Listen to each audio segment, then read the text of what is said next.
뱃살이 사라진 건 물론이고 식곤증, 피곤함, 브레인포그 등 원인을 알지 못했던 증상이 사라졌기 때문입니다. 그리고 제가 단식을 좋아하게 된 가장 결정적인 이유는 오늘은 간헐적 단식을 하면서 2배 더 빠르게 살 뺄 수 있는 5가지 방법에 대해서 알아보도록 하겠습니다. 이미 간헐적 단식을 하고 계시다면 피부 개선, 활력 증가, 체중 감량, 집중력 증가 등의 효과를 충분히 느끼고 계실 거예요. 아직 간헐적 단식을 하고 계시지 않다면 이 영상을 보고 이 방법들과 결합한 간헐적 단식을 시작하면 훨씬 더 빠르게 효과를 보실 수 있을 겁니다. 첫 번째, 혈당과 인슐린 자극이 적은 음식 먹기. 두 번째, 키토제닉 식단하기. 세 번째, 단식 시간 늘리기. 네 번째, 공복 유산소. 5번째, 근력 운동. 저도 이 방법을 통해서 84kg에서 64kg으로 20kg 감량에 성공했는데요. 저는 정말 수많은 시행착오를 통해서 이 방법을 알게 되었지만 여러분들은 그 과정을 겪지 않도록 제가 도와드리겠습니다. 그럼 지금부터 시작해볼까요? 첫 번째는 혈당과 인슐린을 자극하지 않는 음식 먹기입니다. 간헐적 단식의 가장 큰 장점은 인슐린 수치를 낮춘다는 것에 있습니다. 인슐린은 우리 몸에서 저장을 담당하는 호르몬으로 혈액에 있는 에너지가 세포로 들어갈 수 있도록 도와주는 역할을 합니다. 하지만 우리 몸에 에너지가 많을 경우에 인슐린은 남는 에너지를 지방으로 저장하는 역할까지 하는데요. 또 인슐린이 자극되면 지방세포가 분해되지 못하게 막는 역할까지 합니다.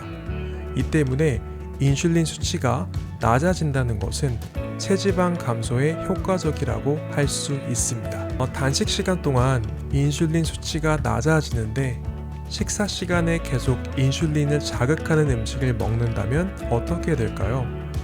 단식 시간 동안 감소한 인슐린 수치를 식사를 하면서 다시 높이게 됩니다. 결국 우리 몸은 단식을 하면서 살 뺄 준비를 해놨는데 살 뺄 준비만 하다가 끝이 날 수 있습니다. 그렇다면 어떤 음식이 혈당과 인슐린을 가장 많이 자극할까요? 인슐린을 자극하는 식품에는 3가지 유형이 있습니다. 첫 번째는 당분이 많은 식품, 두 번째는 가공식품, 세 번째는 패스트푸드 음식입니다. 한마디로 단맛이 나거나 봉지에 들어있거나 그리고 기름에 튀긴 음식들은 인슐린은 엄청나게 자극하면서도 영양분은 거의 없는 음식들입니다. 이런 음식들 말고 자연식품을 드시는 게 좋은데요. 자연식품이라는 것은 별도의 영양성분 표시나 원재료명이 적혀있지 않은 식품을 말합니다. 그런데도 봉지에 든 가공식품을 드시고 싶으시다면 원재료명이 5개 이하인 제품을 드시는 것을 권장드립니다. 또한 우리가 평소에 먹는 3대 영양소 중 인슐린을 가장 많이 자극하는 게 뭘까요?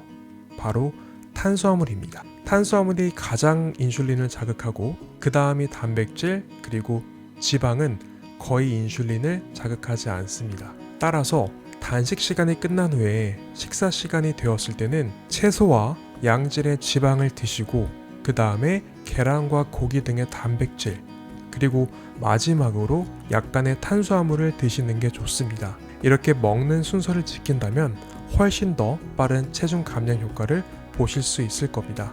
두 번째는 키토제닉 식단입니다. 키토제닉 식단은 탄수화물은 최대한 적게 먹고 몸에 좋은 지방을 충분히 섭취하는 식단입니다. 탄수화물 섭취를 전체의 5에서 10%, 단백질을 10에서 15%, 지방을 75%에서 85%의 비율로 섭취하는 식단인데요.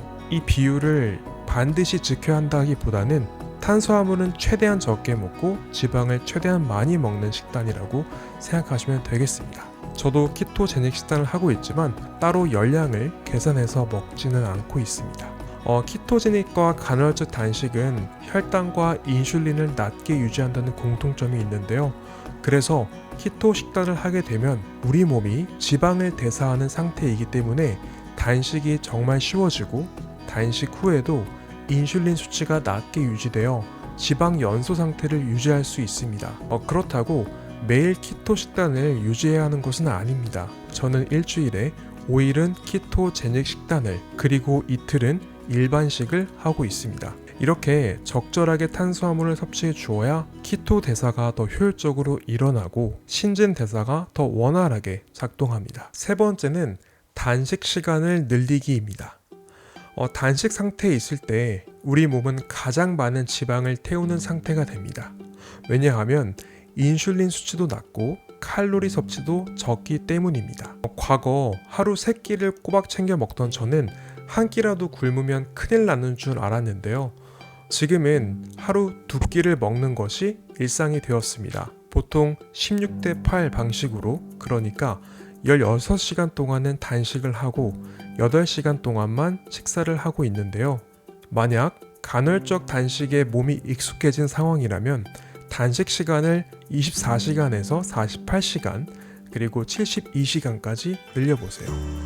그럼 우리 몸은 저장되어 있던 체지방을 꺼내어서 몸의 에너지원으로 사용하게 됩니다. 24시간에서 48시간, 길게는 72시간 동안 단식을 하고 나면 평소에 칼로리를 따지지 않고 먹어도 일주일의 전체적인 양을 봤을 때 평균 칼로리가 낮기 때문에 오히려 체중이 감소하게 됩니다. 제가 이렇게 간헐적 단식을 할 수 있게 된 건 단식으로 얻는 보상이 정말 크기 때문입니다. 뱃살이 사라진 건 물론이고 식곤증, 피곤함, 브레인 포그 등 원인을 알지 못했던 증상이 사라졌기 때문입니다. 그리고 제가 단식을 좋아하게 된 가장 결정적인 이유는 바로 180도 달라진 저의 피부 때문입니다. 저는 학창시절 원인 모를 여드름성 피부 트러블로 극심한 스트레스를 겪었는데요.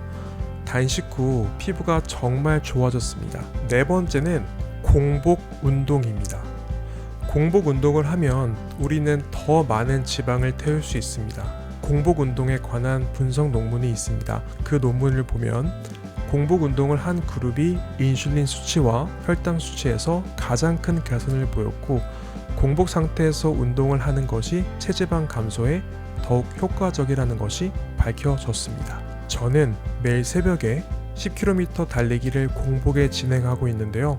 그 이유는 운동 효과가 배가 되기 때문입니다. 공복 상태에서는 인슐린이 감소하고 다른 대사 호르몬이 활성화되는데, 이때 인슐린과 반대 작용을 하는 성장 호르몬의 분비가 증가합니다.